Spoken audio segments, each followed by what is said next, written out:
Porque quando a gente vai lá presencial, dá aula, acabou, não tem que preocupar com isso. Aqui a gente tem que dar aula e postar. E aquela aula da semana passada eu não gravei. Aí o que acontece? Eu vou dar ela amanhã, porque semana passada, sexta, foi feriado. Eu vou dar ela de novo amanhã, não é? Para o pessoal aí da sexta-feira.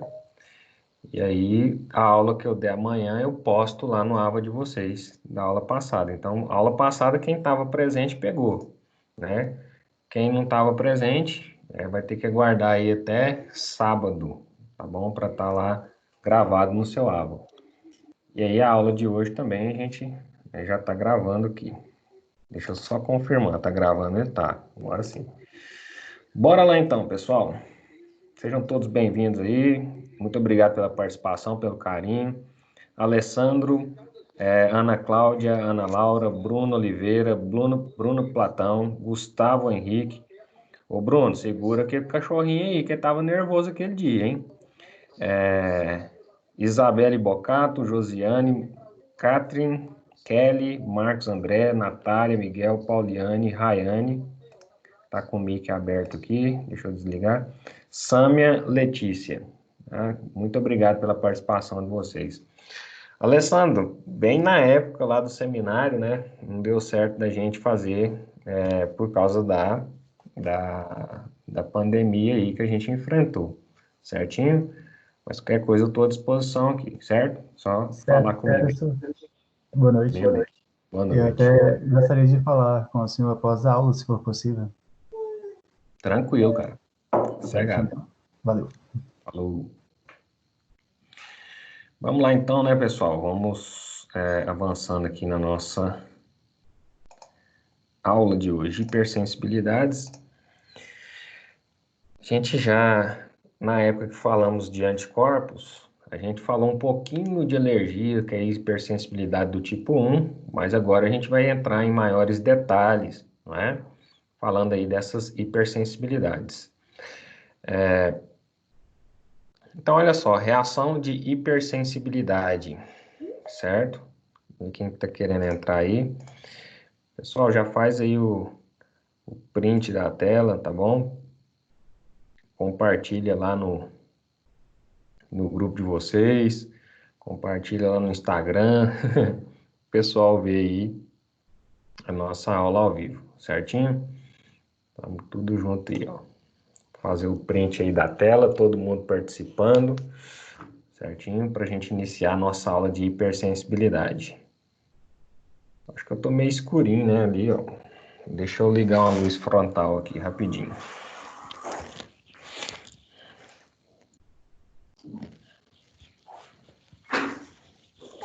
Aí eu tava muito apagadinho. Agora vocês estão me vendo melhor, certo? Bora lá então. Fazendo print aqui da nossa tela. Valeu, pessoal. Hipersensibilidades ou reações de hipersensibilidades, não é? Então, quando eu falo de hipersensibilidade, é uma reação indesejada.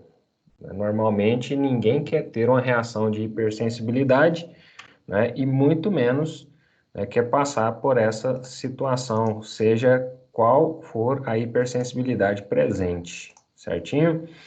Então, essas hipersensibilidades, elas foram classificadas aí por Combs, né?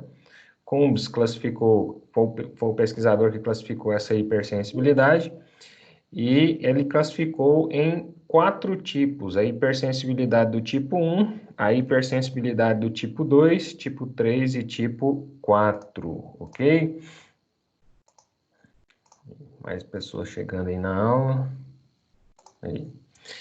E aí, olha só, o conceito de hipersensibilidade, então, se refere a reações excessivas ou indesejáveis, como eu falei, uma resposta imune adaptativa prejudicial contra antígenos não associados a agentes infecciosos, resultando em reação inflamatória e ou dano tecidual. Visto que é indesejado, logo vai terminar em algum dano, certo? Tecidual, uma inflamação indesejada e algumas complicações. ok? Então, hipersensibilidade normalmente é isto. E as reações de hipersensibilidade podem ser divididas em 4 tipos, né? Tipo 1, tipo 2, tipo 3 e tipo 4. Aí, ainda tem as reações, né, de hipersensibilidades classificadas como tipo 5, não é? E aí a gente já estudou que são as autoimunidades, né? A gente estudou lá na unidade 2, se eu não me engano, falando de autoimunidades. A gente falou de artrite reumatoide, falamos de lúpus eritematoso sistêmico, diabetes autoimune, não é? E comentamos qual que é a origem das hipersensibilidades ou autoimunidades, né? No caso, a autoimunidade se enquadraria aqui numa hipersensibilidade do tipo 5, ok? Mas, em se tratando de resposta imunológica, certo? Sem falar das autoimunidades, nós temos aqui essas hipersensibilidades que eu classifico como tipo 1, tipo 2, tipo 3, tipo 4. E nós temos condições de diferenciar cada uma delas. Pessoal, normalmente as hipersensibilidades elas vêm é, é, protagonizadas, né, por é, carga genética, certo? Então, a carga genética ela influencia na hipersensibilidade individual de cada um. É por isso que algumas pessoas apresentam, né, hipersensibilidades a alguns antígenos, né, que elas consideram ali como alérgenos, e outras pessoas não. Então, todo alérgeno, na verdade, é um antígeno, que dependendo da pessoa, não é, interpretar esse antígeno como um alérgeno, ele vai produzir uma hipersensibilidade. Exemplo, tem pessoas que, né, têm alergia ao grão de pólen, não pode passar em locais que tem flores, né, que ele começa a espirrar, começa a tossir, começa a lacrimejar os olhos, tá bom? E se ele não sair daquele ambiente, aquela situação vai piorar muito. Tá? E isto é individual, né? É genético dessa pessoa, ok? E outras pessoas não, né? Podem estar ali em contato que não tem problema nenhum. Já outras pessoas têm alergia ao látex, por exemplo, e não podem usar aquelas luvas de procedimento à base de látex, não pode entrar em contato com nada que contenha látex na constituição, porque vai provocar uma reação de hipersensibilidade. Já para outras pessoas isso é comum. Então reparem como um antígeno pode ser transformado em um alérgeno, dependendo da resposta imunológica da pessoa, ok? Normalmente, a resposta imunológica é aquela que nós conhecemos, aquela que nós estudamos, não é? Formada aí por resposta imuninata, apresentação de antígeno e termina na produção de anticorpos da classe IgG e da classe IgM, tá bom?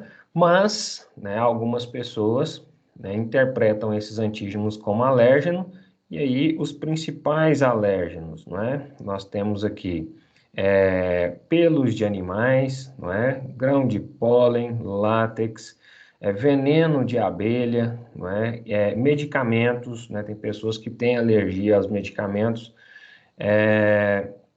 em casos injetáveis e também por ingestão, não é? Via de uso oral, tá bom? É, Alergia aí também a outros, né, componentes, cara, muita alergia, tá bom? Eu falo ali com o menu de exames do laboratório, né, dá em torno ali de uns 1.000 exames, né, diferenciados que a gente tem um menu, né, de exames de laboratório. Isso tirando os IgEs. Se eu colocar os IgEs, esse negócio só para 3, 5 mil, né, fácil, fácil. Então, assim, a maior parte dos exames laboratoriais, eles compõem, né, as determinações de hipersensibilidades tipo 1, não é que elas são dependentes deste anticorpo IgE, não é que é aquele anticorpo da classe de cadeia pesada epsilon, tá bom? E ele só é produzido, pessoal, mediante uma resposta alérgica, ok? Vamos entender um pouco mais. Então, num panorama geral, depois a gente vai tratar especificamente cada uma, as alergias ou hipersensibilidades do tipo 1, não é? Elas são as alergias anafiláticas, mediadas pela imunoglobulina E, tá bom? Ou IgE, que ativam mastócitos. Professor, mas o que é mastócitos? Mastócitos é o mesmo basófilo, né, que você viu na hematologia, só porque quando ele migra da corrente sanguínea para os tecidos, ele é chamado de mastócitos, tá bom?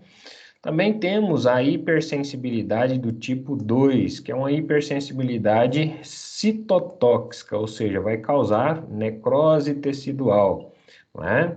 Pela citotoxicidade aqui, né? Mediada pela imunoglobulina gama e fagocitose dos monócitos e neutrófilos, tá bom?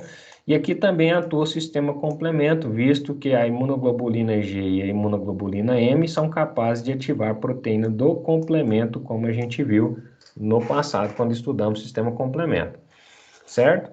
E aí pode ativar a via, né, clássica do complemento, que é dependente de imunoglobulinas da classe G e da classe M.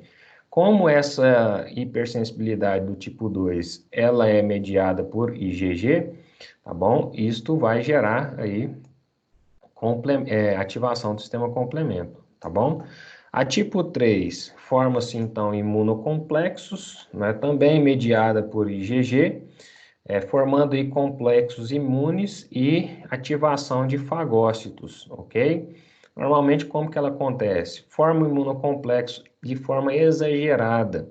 É normal ou comum, né, o antígeno, né, interagir ali com anticorpo, certo?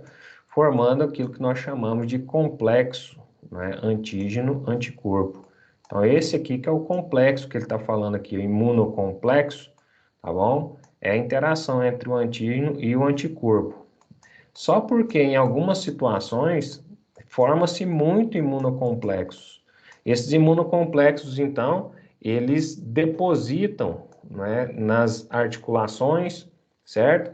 Eles depositam-se também em tecidos e acabam atraindo ali células fagocitárias que, por sua vez, acabam provocando ali dano tecidual devido a essa hipersensibilidade que nós classificamos como tipo 3.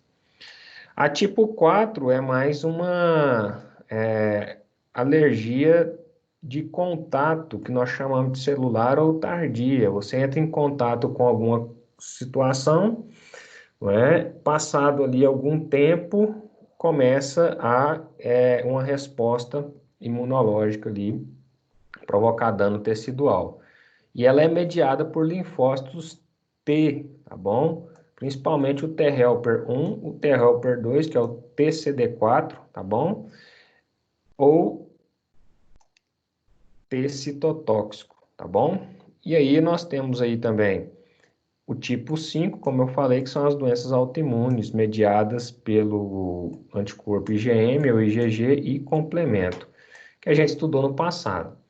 Não é? Lúpus eritematoso sistêmico, diabetes autoimune, também estudamos a artrite reumatoide, e aí poderia citar outros exemplos, né, como doença da tireoide ou hipotireoidismo de Hashimoto, quando você faz anticorpos contra a tireoide, certinho?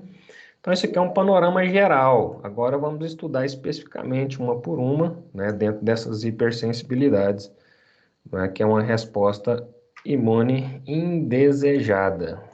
Quem está na área aí, Graziele chegando. Beleza. Vamos lá então.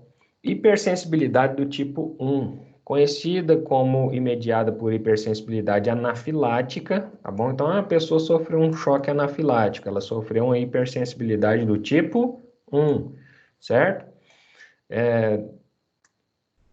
Administrou-se via intravenosa, né, uma dipirona nessa pessoa e essa pessoa sofreu um choque anafilático. Significa que ela tinha alergia contra dipirona ou hipersensibilidade do tipo 1, certo?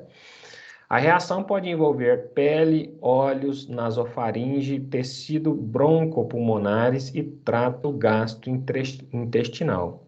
tá bom? Normalmente o que que acontece, pessoal? Acontece assim, a pessoa entra em contato com o antígeno, não é? E normalmente esses antígenos que a gente coloca goela abaixo, vamos falar dessa forma, normalmente não são para causar hipersensibilidade. Ninguém quer ter hipersensibilidade ao arroz, ao leite, ao feijão, aos frutos do mar, mas algumas pessoas têm, né? E tem muitas reações quanto a isso. Então, essa hipersensibilidade começa assim. Quando eu estou citando exemplos aqui de antígenos alimentares, mas pode acontecer, por exemplo, com pelo de animais, tá bom? Látex, pólen, como a gente argumentou anteriormente. Agora imagine você entrando em contato com um desses antígenos e esses antígenos, né, ativando o seu sistema imunológico. Porque normalmente ninguém provoca uma produção de anticorpos se não tiver uma ativação ou uma resposta imunológica, concorda comigo? Então, normalmente a gente não produz, né, anticorpos contra esses antígenos que eu acabei de citar, né, pelo de gato, pólen, que são antígenos, mas que nosso sistema imunológico não reage contra. E aí, o que que acontece? Nessa situação, algumas pessoas que têm, né, um sistema imunológico bastante reativo, vai reagir contra esses antígenos e vão produzir, no final das contas, ao invés de produzir IgG ou IgM, produzem anticorpos da classe IgE, tá bom? E aí, esse processo inicial é o processo de sensibilização. A pessoa entrou em contato pela primeira vez, no máximo que ela vai ter ali é um mal-estar, uma febre, ok? Da ativação das citocinas da resposta inflamatória e depois produziu IgE. Quando ela produz IgE, gente, funciona assim. O IgE é aquele anticorpo, né? Eu vou desenhar ele aqui. É aquele anticorpo que tem uma porção terminal, né, uma porção variável aqui, né, que se adapta ao alérgeno que deu origem a essa IgE, tá bom? IgE. E ele tem uma porção terminal, né, que nós sabemos que essa porção terminal aqui, que eu vou desenhar aqui um azulzinho, ela se liga, né, nos basófilos, né? Então, os basófilos eles são produzidos, eles saem lá da corrente sanguínea. Eu vou desenhar aqui o basófilo amarelinho, certo? Vai desenhar de cá então. O basófilo aqui sai lá da corrente sanguínea, vai para o tecido e o basófilo ele tem o que, gente? Ele tem na sua superfície receptores de porção terminal para IgE, ok? Ele tem na sua superfície aqui receptores que vão receber esses IgEs produzidos. Então, ao longo da vida, todo IgE que você produz, ele vai parar aqui nos receptores da porção terminal dos IgEs, ok? Olha lá. Então, IgE para pelo de gato, IgE para pelo de cachorro, IgE para grão de pólen, IgE para quitosana, que é as proteínas do camarão ou dos frutos do mar. Cara, eu tenho alergia a isso, velho. E o pior é que eu gosto de camarão. Então eu fico louco. E eu descobri da pior forma, né? Eu nunca tinha comido camarão na vida. Aí cheguei na casa da Pri, nessa época a gente namorava. A mãe dela tinha feito um bobó de camarão. E eu entrei nesse negócio, né, velho? Passou um pouquinho, eu comecei a sentir a boca pinicando, mas tá tudo certo. Minha sogra sempre usou muita pimenta, né? Eu falei assim, deve ser a pimenta que ela colocou aqui. Mas estava muito bom, velho. Eu gostei demais. E aí eu cheguei em casa, né? Eu notei assim uma protuberância nos meus lábios, né? O lábio estava inchado. Eu falei, cara, que é isso? Aí foi piorando, piorando, né? A cara ficou muito inchada, o rosto ficou muito inchado. Eu descobri da pior forma. E olha que foi a primeira vez que eu entrei em contato, então foi só uma sensibilização. Eu falei, cara, será que eu tenho alergia a camarão? E aí eu fui insistir no erro, comi de novo. Aí o negócio já começou a inchar, foi lá na casa da Pri de novo. Aí ela falou assim, amor, você tá inchando aqui o rosto. Eu falei assim, não, velho. Aí contei a história, ela falou, "Não, você tem hipersensibilidade, então. Tomei um antialérgico, tá bom? Para resolver a situação. E aí a gente já estava casado, em 2009 a gente foi para um congresso, né, lá em Natal. Chegou lá, o que que tinha na praia? Camarão flambado, velho, na margarina. Eu falei, eu vou comer esse negócio. Comi, aí já começou, né? E aí nunca tinha comido lagosta. Eu falei assim, e a lagosta lá é muito barato, velho. Cheguei no restaurante, foi comer lagosta, né? Me lasquei de novo. Ainda bem que tinha uma farmácia do lado. Mas comi camarão e comi lagosta. Só não comi siri porque eu achei muito esquisito aquele negócio. Mas por que que eu conto essa história aqui para vocês? Esse IgE para quitosana aqui, olha, ele é para todos os frutos do mar, porque camarão tem quitosana, lagosta tem quitosana, na constituição do seu exoesqueleto, siri tem quitosana. Aí eu falei assim, cara, será que se eu comer lula, eu vou ter esse problema também? Foi comer, me lasquei do mesmo jeito. Então, eu percebi que essa proteína ela está presente em todos os frutos do mar, então a gente tem que ficar. Eu tenho alergia a camarão, cara, então você tem alergia a tudo, certo? Então a gente tem que abrir a mente para esse negócio aí. Para não acontecer igual acontece de vez em quando, a pessoa vai viajar, junta um dinheiro e morre na viagem por choque anafilático, certo? Professor, Oi. por que que tem casos que as pessoas perdem da falta de ar, não conseguem respirar, principalmente com alergia a frutos do mar, assim, igual você está falando? Eu vou chegar lá. Agora você Então vai tá bom, entender. E tá aí, o bom. que acontece aqui? Todos os IgEs que foram produzidos no meu organismo, né, eles vão parar nesses receptores do basófilo aqui, que eu representei por a corzinha azul, e ficam ali ligados. A próxima vez que você entrar em contato com o alérgeno novamente, o alérgeno vem, se liga, né, a porção variável que é específica para ele, ou seja, ao IgE específico. Então, ele está aqui ligado, exemplo, a quitosana, não é? E aí desencadeia um sinal transmembrana que faz com que o basófilo, né, degranule os seus grânulos de histamina. Eu não sei se vocês lembram, né, da imagem do basófilo, mas ele é uma célula que contém bastante grânulos, certinho? E ele começa a degranular. Ele tem grânulos de heparina, que são os grânulos maiores basofílicos, que eu estou representando aqui, e ele também tem no seu interior, né, grânulos de histamina, que são grânulos menores, né, representado aqui pela cor vermelha.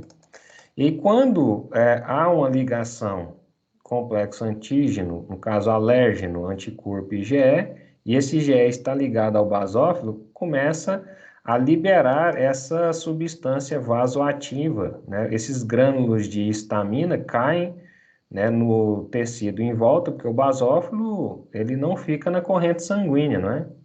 Ele sai fora da corrente sanguínea, e aí a histamina, né, cai no tecido adjacente. Então tá aqui a histamina, certinho? E a histamina, ela é uma citocina vasoativa, certo? Então tá aqui, histamina. Ela é uma citocina, uma química celular vasoativa. Então o que que ela promove? Ela promove vasodilatação, tá bom?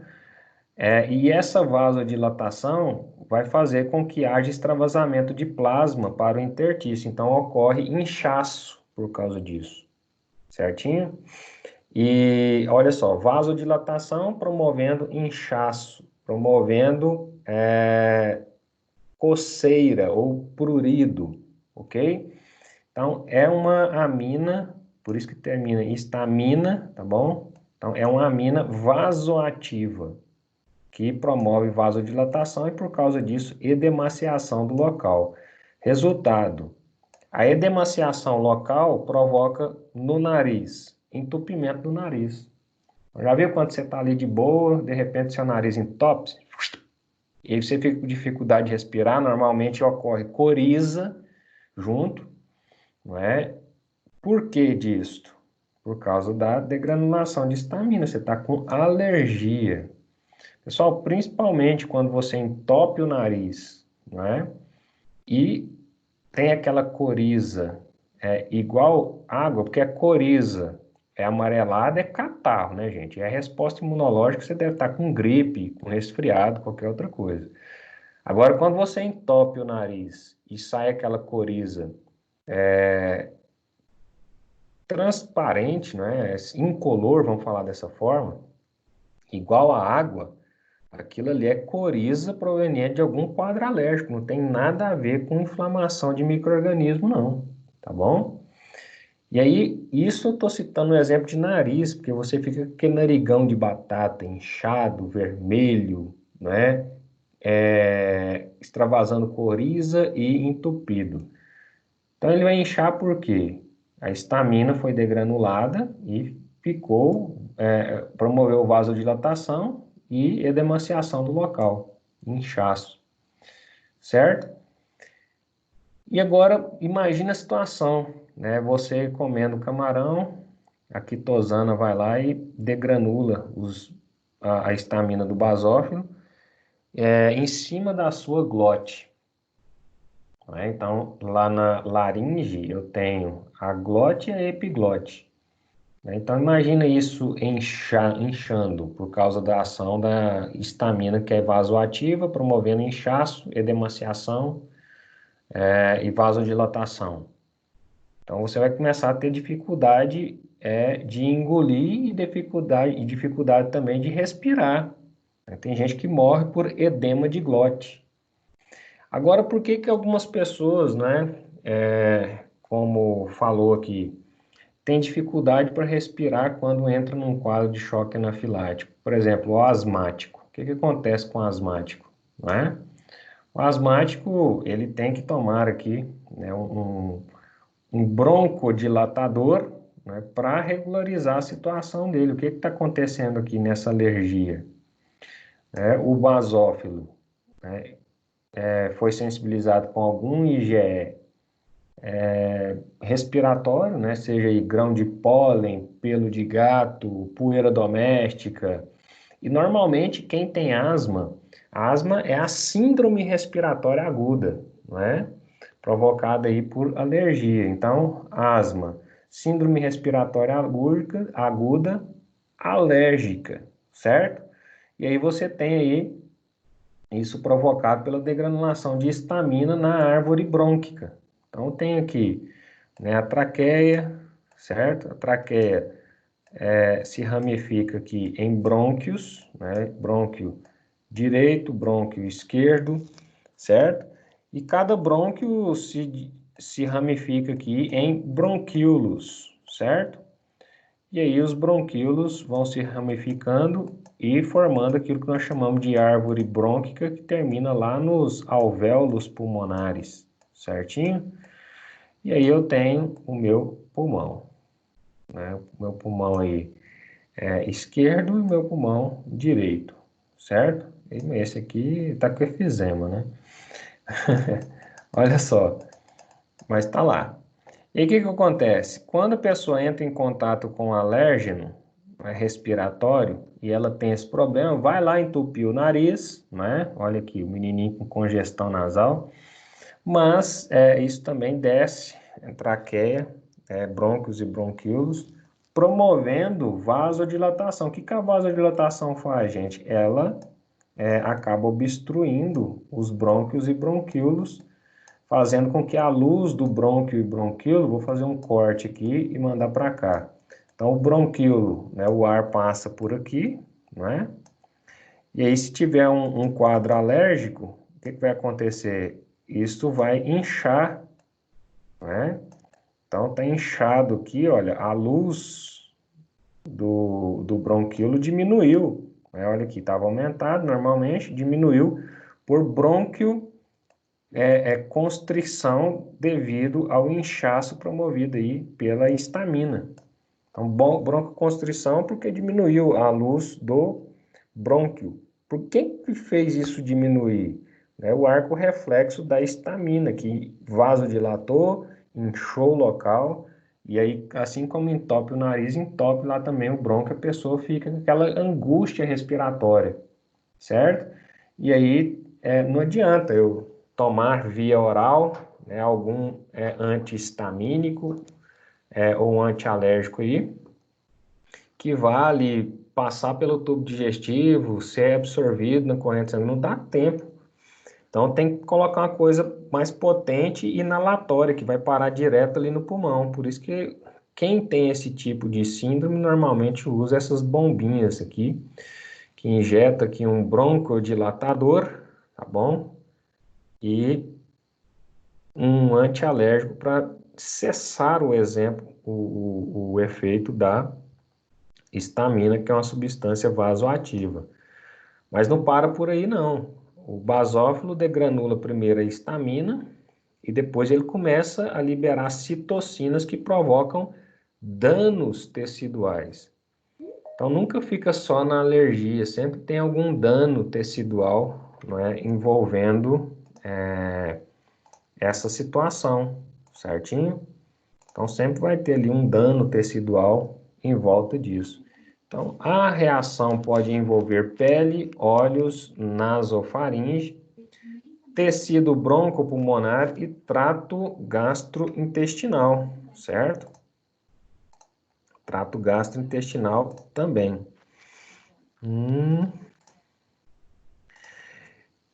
Então, provocando aí, esses eventos que eu falei para vocês, que é a vasodilatação promovendo entupimento do nariz, edema de nasofaringe, provocando ali irritação da garganta, eventos de edema de glote, provocando aí problema de asfixia, problemas intestinais, certo? Como diarreias, vômitos, mal-estar, se a alergia for alimentar, certo? Problemas respiratórios, se a alergia for por algum quadro inalatório, como poeira doméstica, pelo de animal, grão de pólen, algum agente físico alérgeno para esta pessoa que está desenvolvendo IgE contra este antígeno, tá bom? Transformando isso para ela num alérgeno, ok? E aí, depois da histamina, provocando tudo isso, vem as citocinas, citotóxicas, que acabam provocando dano tecidual, certo? Então, o mecanismo da reação da hipersensibilidade do tipo 1 envolve produção preferencial de IgE, ok? E é em resposta a certos antígenos que o seu corpo interpreta como alérgeno, certinho? E aí você vai desenvolver essa hipersensibilidade, que pode ser uma hipersensibilidade do tipo alimentar, que pode ser uma hipersensibilidade do tipo respiratória, provocando aí rinites alérgicas e asma. Tem gente que tem infecção de garganta quase toda semana e não sabe por quê. É quase improvável um micro-organismo te infectar uma vez por semana, provocando infecção de garganta. Normalmente isso daí é alérgico, certo? E aí tem que se tratar, quando tratado em tenra idade, crianças aí até 4 anos de idade tem uma boa resposta a esse tratamento. Caso contrário, essa memória imunológica ela vai perdurar e vai cada dia mais ficar mais eficiente, vamos falar assim, no sentido de provocar a hipersensibilidade. O tratamento, quando inicia na fase de criança ainda, ao nascer até os 4 anos de idade, é uma boa época para promover esse tipo de tratamento. Então, tem uma boa possibilidade da criança caducar o sistema imunológico, adaptando ele a reconhecer os alérgenos como um antígeno, fazendo com que os linfócitos T, CD4, não reaja à presença desses alérgenos, tá bom? Fazendo com que haja uma anergia nessa situação. Então, já viu o tratamento para quem tem intolerância à lactose? A intolerância é diferente da alergia, tá, gente? Intolerância é quando o meu organismo não consegue produzir enzimas que digerem algumas situações. Então, tem dificuldade para digerir, né, lactose porque falta alguma coisa, alguma enzima que quebra a lactose em galactose. Tá bom? Então é diferente. Agora, se eu tiver alergia do leite, eu vou ter a proteína do leite. Então, as proteínas do leite podem sim causar alergia. Por quê? Não são proteínas humanas, né? Um leite é uma proteína animal, né, que você está ingerindo ali. Então, alguns organismos interpretam isso como alérgeno e provocam IgE.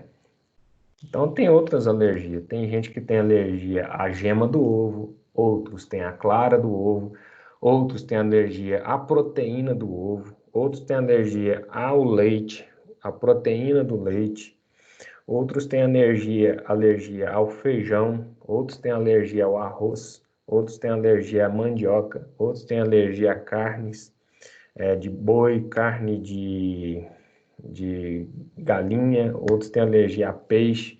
Então, isso é variável, cara. Tem alergia para tudo quanto é antígeno que existe na face da Terra. Essa é que é a verdade. Isso é variável de ser humano para ser humano. O fato é que todos os seres humanos, em algum grau, apresentam algum tipo de alergia na sua constituição genética.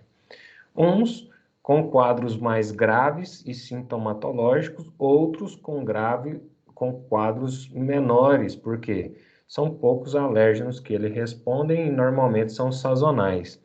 O que é isso? Uma pessoa, por exemplo, que tem alergia ao frio. A pessoa, existe isso? Existe, né? Ele vai ficar muito ruim só na época do frio. E para resolver a situação é só você aquecer essa pessoa, ok? Então, são situações inusitadas, né? No campo dos IgEs. Então, saiba que hipersensibilidade do tipo 1, ela é uma hipersensibilidade dependente de IgE, tá bom? Então, exemplo de perguntas, né, que normalmente a gente quer que você domine. A hipersensibilidade do tipo 1, ela é uma hipersensibilidade que depende de qual anticorpo? IgE, tá bom? Isso tem que estar claro. IgE e basófilos, não é? Isso tem que estar claro também. Histamina, tem que estar claro. É por isso que você na farmácia vende antihistamínico. Antihistamínico serve para tratar a hipersensibilidade tipo 2? Hipersensibilidade do tipo 1, tá bom? Aí os outros antialérgicos, né? A hipersensibilidade do tipo 1, né, como envolve basófilo, envolve histamina. Então, um antihistamínico trata uma hipersensibilidade do tipo 1. Agora, do tipo 2, não. Aí você vai ter que usar aí, né, um anti-inflamatório associado com outro tipo de antialérgico, seja corticoide, que acaba provocando imunodepressão, né? Esteroidal ou não esteroidal, dependendo da gravidade do quadro. Olha lá, então. Hipersensibilidade do tipo 2. Ela é conhecida como hipersensibilidade citotóxica e pode afetar uma variedade de órgãos e tecidos.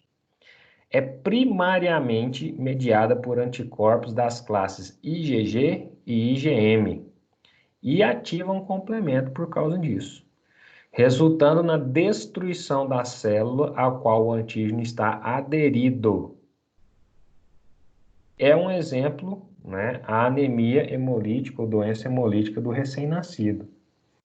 Então, o que acontece na doença hemolítica do recém-nascido?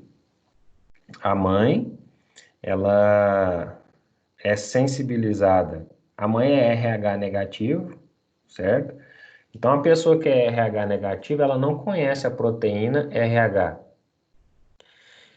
E em algum momento da vida, se ela entrar em contato com sangue RH positivo, ela não vai morrer no primeiro contato, né? O primeiro contato só vai, como se diz, sensibilizar o corpo dela a produzir uma imunoglobulina da classe M e uma imunoglobulina da classe G anti-RH, porque o corpo dela não conhece o fator RH, concordam comigo? E aí o próximo passo é, essa pessoa foi sensibilizada, chegou a Carla fazendo barulho, quer ver?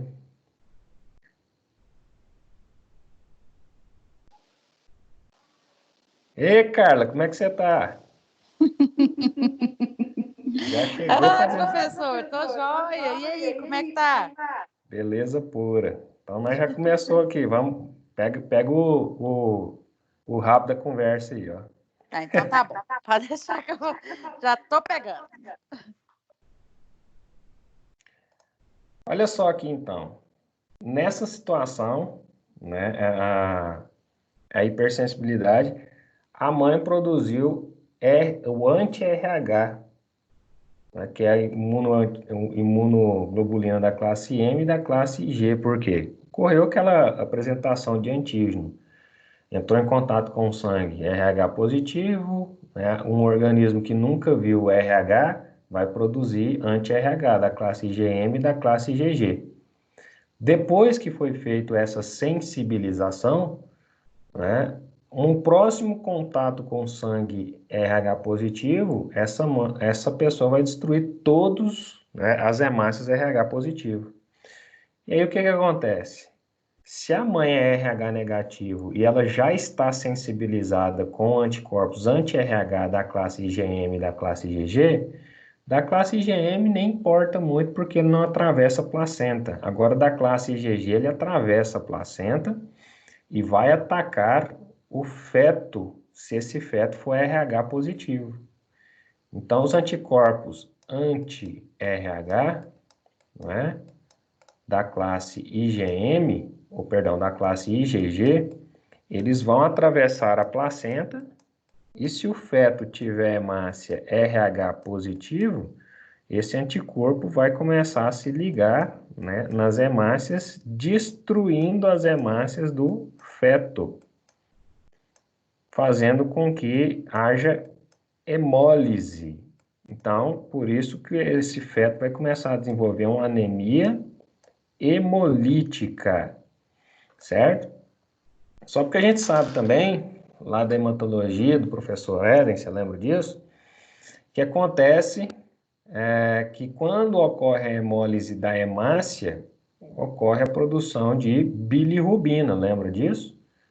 A hemácia é desmontada, a hemoglobina ela é desmontada também, o ferro volta para os depósitos de ferro e a porfirina que sobra ali, dessa cadeia beta de globina, volta a ser conduzida para ser transformada em bile no final. Mas antes de ser bile, ela se transformou em bilirrubina. O que acontece? A bilirrubina acima de 13 miligramas ela é neurotóxica. Então começa a hemolizar demais, a bilirrubina começa a subir demais. Chega um momento que o moleque morre, né, por falta de sangue, devido à intensa hemólise, e por neurotoxicidade. Porque a falta de sangue pode até ser suprida por um determinado momento pela nova eritropoese. O problema é que do outro lado eu vou acumulando bilirrubina, bilirrubina, bilirrubina, e isso acaba gerando neurotoxicidade para a criança, certo? Então, normalmente nasce morto, se não tiver um acompanhamento pré-natal, né? E isso daqui é uma hipersensibilidade do tipo 2, onde anticorpos da classe IgG do tipo anti-RH acabam afetando, né, a hemácia de um feto, né, em gestação que é RH positivo, destruindo a hemácia. Então, esse ataque resulta na destruição da célula, ao qual o antígeno está aderido. Um exemplo é a anemia hemolítica ou doença hemolítica do recém-nascido. Um outro fator é que quando liga IgG e IgM, pode fixar quem, pessoal? Complemento. E aí o complemento vem, né, e esburaca as hemácias, formando hemólise dessas hemácias, tá bom? E aí eu tenho a hipersensibilidade do tipo 2, ok? Hipersensibilidade do tipo 2. Ah, professora, a hemoglobinúria paroxítica noturna, ela é uma hipersensibilidade do tipo 2, porque fixa complemento na superfície da hemácia. Só fixa complemento, porque nesse caso da hemoglobinúria, eu tenho ali ausência de receptores CD55 e CD59, né, que devido a uma deficiência genética no cromossomo X, mas não produziu anticorpos, né? É a carência dos receptores que favorece a fixação do complemento. Nesse caso aqui, o complemento é fixado porque primeiro foi fixado anticorpos que atacaram as células. E aqui eu dei o exemplo da eritroblastose fetal, mas pode ocorrer em qualquer situação envolvendo corpos da classe IgM e IgG e complemento atacando células, não é? Citotoxicidade de órgãos e tecidos. Um exemplo aqui foi um ataque de imunoglobulinas a órgãos e tecidos. Um exemplo, eu sempre fico, não é que eu estou jogando água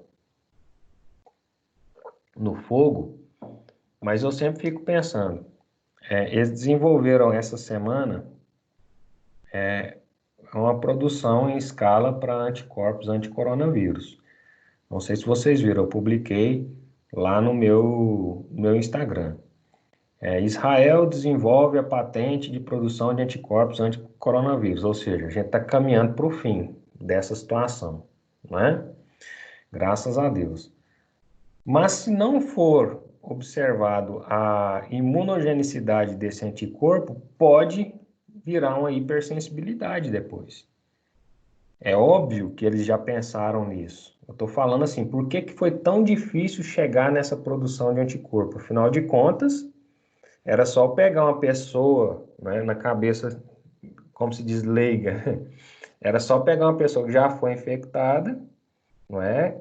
Clonar o linfócito dela e botar ele para produzir anticorpo, anticoronavírus em larga escala. Só porque entra o quadro da imunogenicidade. É por isso que demorou todo esse período. O negócio começou lá em novembro, outubro de 2019 e chegamos agora até maio, né, para desenvolver essa produção de anticorpos, que é uma promissora, né, situação que vai nos resguardar, né, de sofrer novas pandemias quanto a isso. E que logo depois disso vem uma vacina, né? Então, pode gerar hipersensibilidade? Pode, né? Mas, com certeza, eles já estão pensando nisso também. Então, hipersensibilidade do tipo 1 é quando eu tenho produção de IgE, envolvendo basófilos e histamina. Hipersensibilidade do tipo 2 é quando eu tenho, não é, anticorpos da classe IgG, IgM e complemento atacando células e tecidos do meu corpo. Ok? Ah, professor, mas isso é autoimunidade. Não, nesse caso aqui são anticorpos provenientes de outras situações que atacaram o meu corpo. Por exemplo, o anticorpo da mãe que atacou a hemácia do feto. Tá bom? Duas pessoas, duas situações.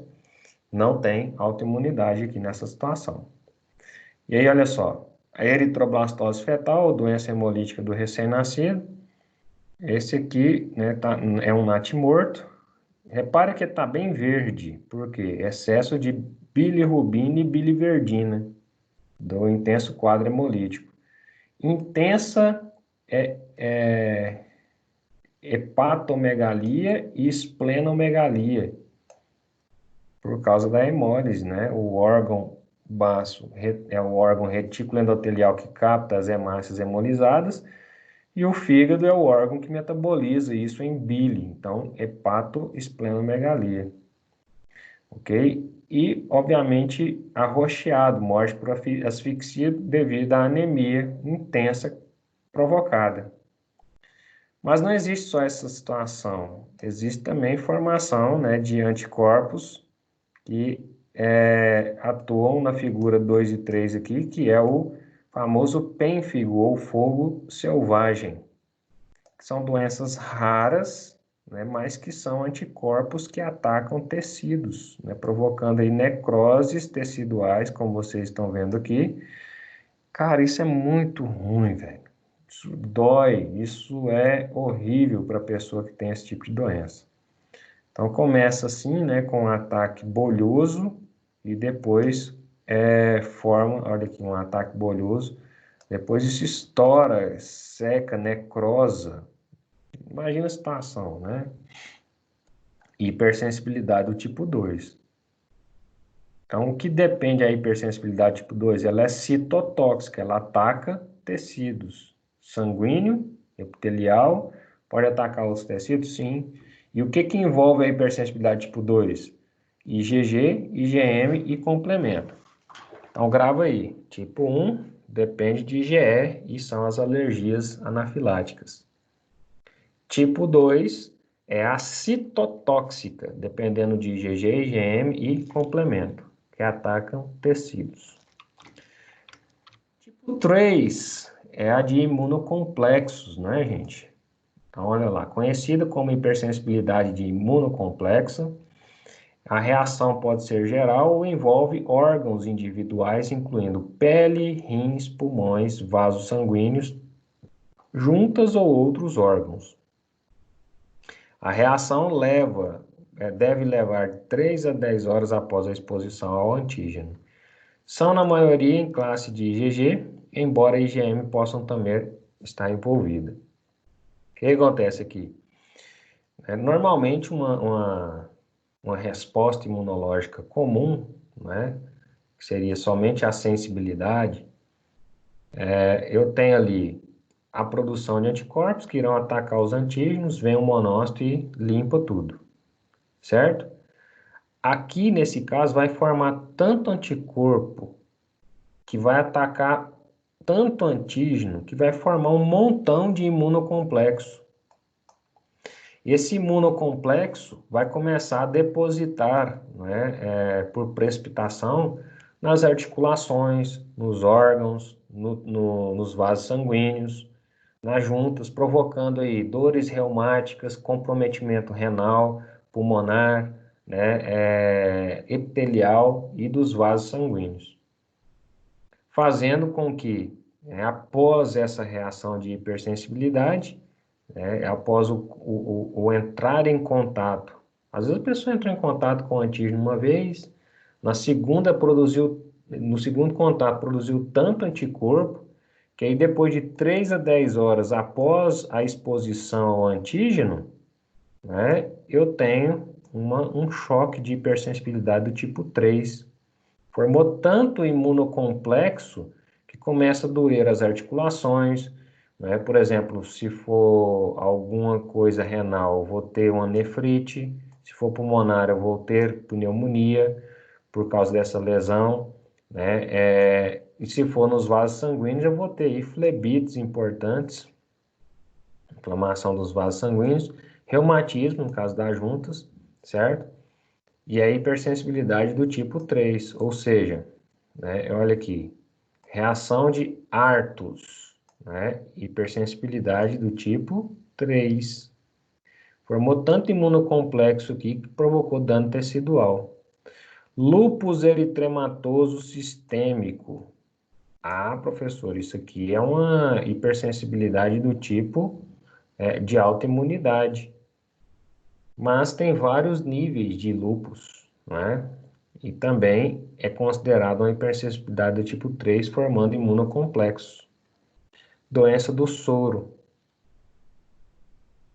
Na figura 1, eu tenho aqui um exantema morbiliforme, elementos papuloeritematosos, como vocês estão vendo aqui, ó, tá? Não coalescentes no abdômen, entremeados por pele sã. Então, tem tecido-são aqui também. Exantema pela amoxicilina, né? A amoxicilina causou isso aqui. A pessoa tinha alergia à amoxicilina. Num segundo contato, formou tanto anticorpo. Aí não formou IgE, porque se formasse IgE, eu teria hipersensibilidade do tipo 1. Formou IgG contra a amoxicilina. E aí fez uma dosagem de antibiótico terapia nessa pessoa, resultando nessa situação. Ok? Então, este é uma hipersensibilidade do tipo 3, viu, pessoal? Então, alguns medicamentos podem produzir IgEs, né, resultando em hipersensibilidades anafiláticas, choques anafiláticos. Outros medicamentos podem produzir IgG, tá bom? Resultando em hipersensibilidade do tipo 3, formando muito imunocomplexo. Imagina, eu estou injetando esse antígeno novamente na pessoa e ela tem anticorpos da classe IgG contra isso. E aí eu estou injetando aí, né, várias unidades internacionais de concentração, e dependendo da concentração, né, maior vai ser a minha hipersensibilidade do tipo 3. Então, tipo 1 depende de IgE e basófilo e envolve histamina e citocinas que provocam citotoxicidade. Tipo 2 envolve IgG e IgM e complemento e provoca citotoxicidade. Exemplo, eritroblastose fetal. É o melhor exemplo para você gravar tipo 2. Tipo 3, formam imunocomplexos excessivos que aderem a mucosas, tecidos, vasos sanguíneos, órgãos, provocando reações de citotóxicas nessas aderências, né? Como vocês estão vendo aqui, reação de Arthurs, ok? E no lúpus eritematoso sistêmico, como eu formo anticorpos contra a pele, quanto mais agravado for essa formação de anticorpos, aí eu tenho uma autoimunidade associada com a hipersensibilidade do tipo 3, ok? E a hipersensibilidade do tipo 4 é a tardia ou de contato, não é, minha gente? Conhecida como hipersensibilidade mediada por células ou hipersensibilidade tardia. Quais células? Células T. Então, envolve linfócito TCD4 e TCD8.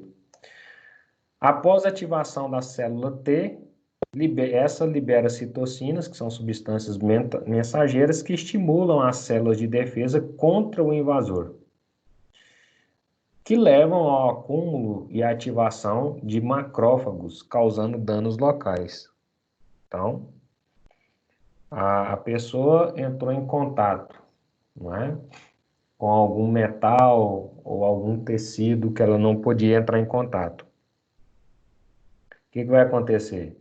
Vai sensibilizar essa pessoa, a célula T, né, vai começar a liberar citocinas, né, que são substâncias mensageiras que estimulam a célula de defesa contra o contato. E aí leva ao acúmulo de ativação de macrófagos, causando danos locais. Então, o linfócito T fica ali ligado, né, nessa situação de contato. Enquanto a pessoa está em contato, o linfócito T está mandando sinal, está mandando citocina. Isso vai acumular tanto macrófago naquele local que vai causar danos teciduais. E aí ocorre esse dano tecidual, por isso que chama tardia. O negócio aconteceu ali no contato. E aí ocorre o dano tecidual de 1 a 2 dias após um novo contato com o antígeno. Então, 1 a 2 dias, muito tardio, né? A pessoa nem vai lembrar. Exceto nessa situação aqui, ó. Eu fiquei com dó dessa noiva. Olha só, cara. Já viu? As noivas colocam aquela luva de princesa, cheia de gueri-gueri, né? E nesse caso aqui, coitada, ela tinha alergia a, sei lá, que coloca nisso, estrais, lantejoula, um monte de coisinha lá, purpurina, e tirou, né, a luva, vai para a lua de mel, aí 2 dias depois, tcharanã, né? Tatuagem de hipersensibilidade do tipo 4. Então, é cômico, mas ao mesmo tempo trágico, né? Cômico porque hoje a gente ri, né? E até acha engraçada essa situação. Mas com certeza para essa noiva aqui foi trágico, né? Olhar a mão dela dessa forma aqui depois. Então entrou em contato e ficou exatamente, olha, o desenho dos negócios lá da luva. Já viu que as luvas de noiva? O homem fica tentando imaginar, mas a mulher sabe do que eu estou falando aí. Né? Então, picada de inseto, né? O mosquito vai lá, dá uma picadinha, ou senão a aranha vai lá, dá uma mordidinha, e aí 2 dias depois forma essa hipersensibilidade do tipo 4 aqui, necrosando tecido. Tá bom? E doença celíaca. A pessoa entra em contato ali com o trigo, né? O trigo, quanto mais contato, o trigo já é um desastre, né, gente? Para de comer trigo, pelo amor de Deus. A pessoa não dou conta, né? Não dou conta, não. Mas pelo menos diminui, tá, gente? Quanto mais trigo você come, né, pior vai ficar a sua desbiose intestinal. Porque o trigo hoje ele é modificado geneticamente, ele é mais afinado para aumentar a palatabilidade. Ele não é como o trigo lá da época dos antiga, que você fazia pão, o negócio era saudável. Agora esse trigo de hoje, né, o pão é macinho, só serve se for crocante, se passar de um dia para o outro, vira um porrete, você tacar na cabeça do outro e ficar desmaiado. E isso lá no seu intestino provoca agressão, né? E aí, essa agressão intestinal pode levar a intolerâncias, alergias e hipersensibilidades.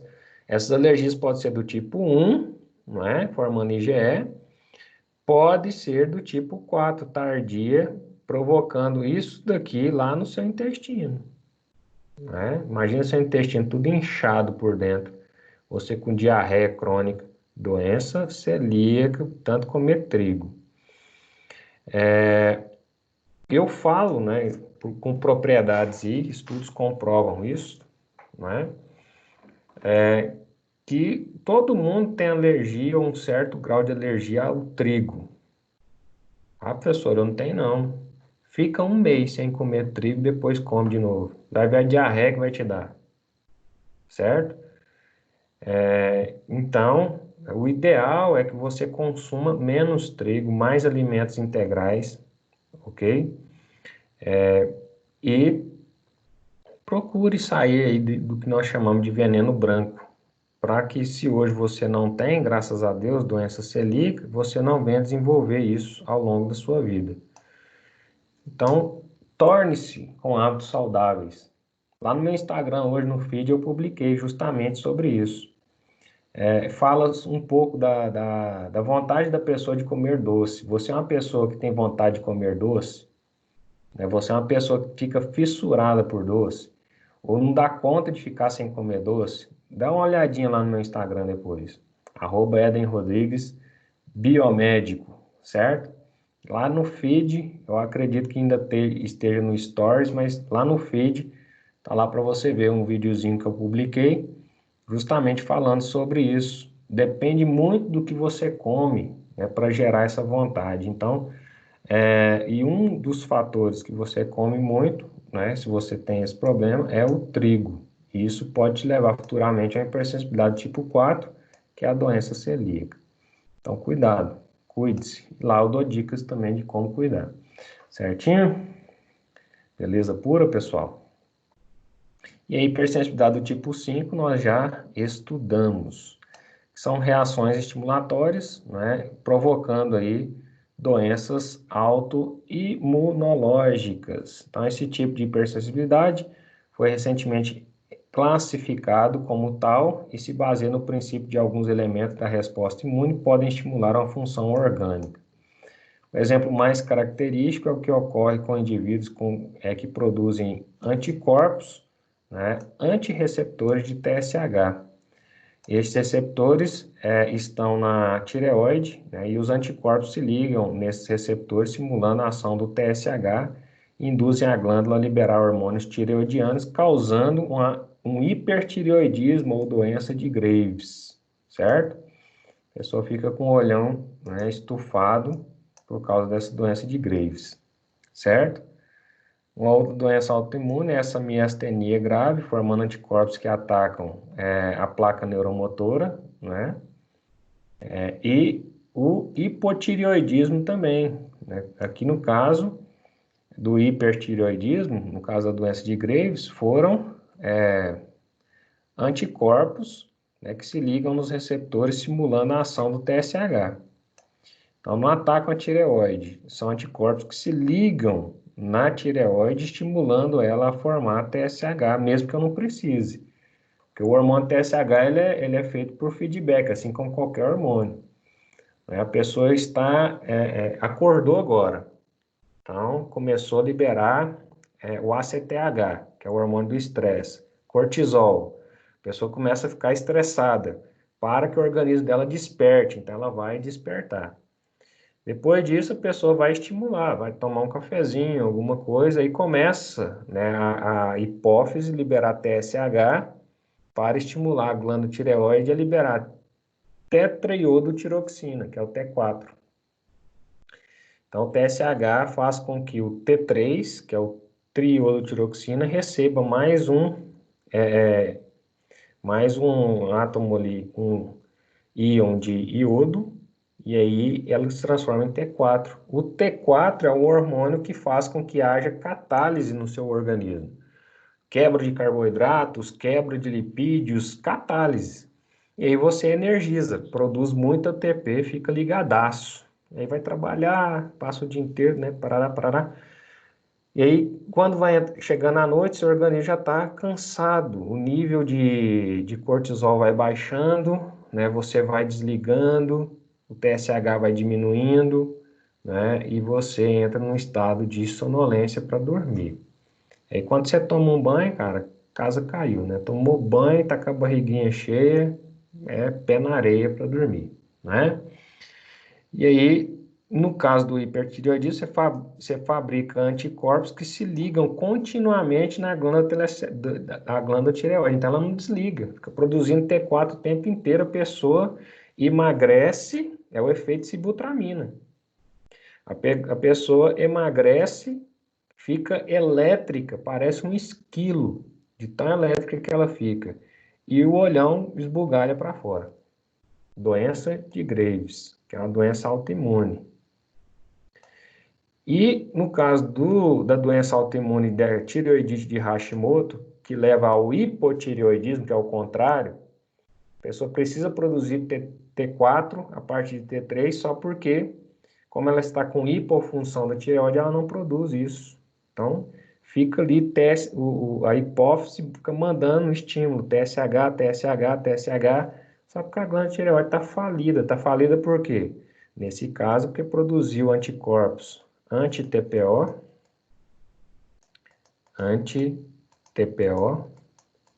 que é o antiperoxidase, ou o anti-tireoglobulina, que é o anti-TG.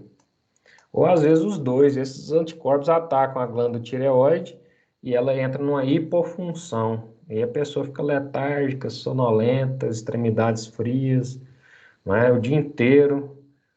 Se não for verme, né? Se não for fome, é hipotireoidismo. Vai dar uma olhada nessa preguiça, tá bom?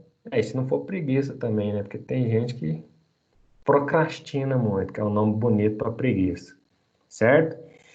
E aí o que acontece? Nessa situação, a pessoa tem hipotireoidismo de Hashimoto, certo? Então, mais duas doenças autoimunes aí, para complementar a nossa grade. E qual que é o tratamento disso? No hipotireoidismo, a gente vai fazer a infusão aí de tetraiodotiroxina nessa pessoa. Já no hipertireoidismo, eu tenho que desestimular esse TSH, né? Tem que desestimular essa tireoide, tá bom? E aí tem coisa que não tem como resolver, né? Vai resolver miastenia grave? Não vai, cara. Então, doença autoimune é complicado de resolver. Você vai tratar os principais sintomas. No caso das hipersensibilidades, não é? Como que normalmente você trataria aí a hipersensibilidade? Então, existem, né, medicações, né, que atuam a nível das hipersensibilidades. Na hipersensibilidade do tipo 1, a gente viu que a medicação que a gente mais vai utilizar aí, né, são os antialérgicos, né? No caso da tipo 1, os antihistamínicos, e das outras, os antialérgicos, né, que a gente conhece aí, esteroidais ou não esteroidais, certinho? E são corticoides que acabam aí desestimulando o sistema imunológico. O problema disso daí, quando é corticoide, é que acaba afetando a glândula adrenal, né, gente? E a pessoa tem aí obesidade, sem falar que pode estimular muito a adrenal e pode ter aí uma hipofunção de adrenalina no futuro. Baixo desenvolvimento, baixa estatura, obesidade são os efeitos colaterais desses tratamentos. E pomadas, né, uso tópicos, né, contra esses processos alérgicos aí, causado, né, por estas situações clínicas provocadas aí pelas hipersensibilidades do tipo 1, tipo 2, tipo 3 e tipo 4, tá bom?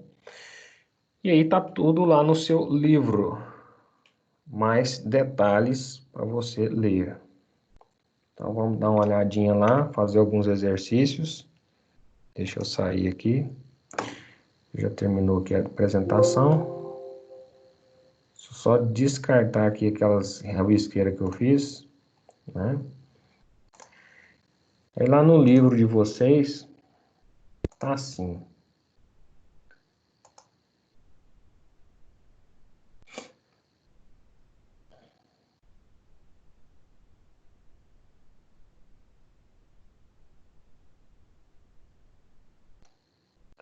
Já estamos caminhando aí para o fim, né? Mas deixa eu resolver esses exercícios aqui com vocês. Então, livro didático.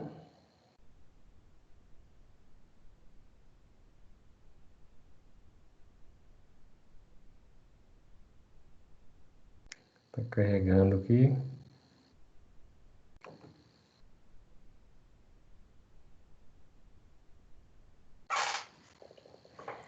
Bom, vamos lá.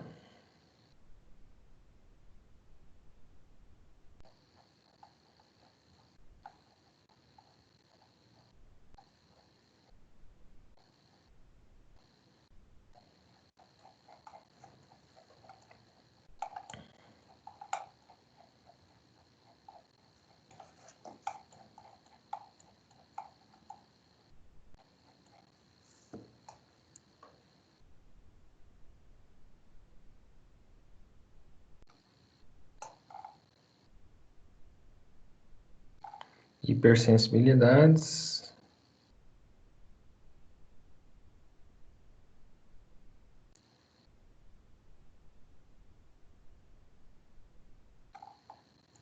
Tá aqui os exercícios. Exercício número 1 aí, então, a reação de hipersensibilidade do tipo tardia, o tipo 4, é mediada por linfócito TCD4 e por linfócito TCD8. Acredita-se que diversas doenças de hipersensibilidade mediada por linfócitos T sejam induzidas por autoimunidade, né? São exemplos de reação de hipersensibilidade mediada por células T, tipo 4. Anafilaxia, isso é tipo 1, né, gente? Diabetes tipo 2, né, é autoimune, artrite reumatoide autoimune, encefalomielite alérgica experimental, né? Então, como ele falou de autoimunidades aqui, basta você pegar, né, a questão das autoimunidades ali. A gente viu lúpus lúpus eritematoso sistêmico, neurite periférica e febre reumática aguda, tá bom? Então, o que você vai fazer? Vai pegar agora, vai fazer esses exercícios aqui, não deixa passar esses exercícios, tá bom? E vai depois entrar na seção 3.3, onde a gente vai começar a falar de farmacologia aplicada ao sistema imunológico, que é o tema da nossa próxima aula. Certinho, pessoal? E aí você vai ter aí, né, temas para a nossa próxima aula. Ok? Quem perdeu a aula passada, como eu falei, eu esqueci de gravar a aula passada, mas eu vou dar essa aula amanhã, tá bom? E aí, quem puder participar, é só conversar comigo no WhatsApp que eu libero o link para você participar lá junto com a turma, né? Com a outra turma, a turma de sexta-feira, que é o quinto período de farmácia, certo?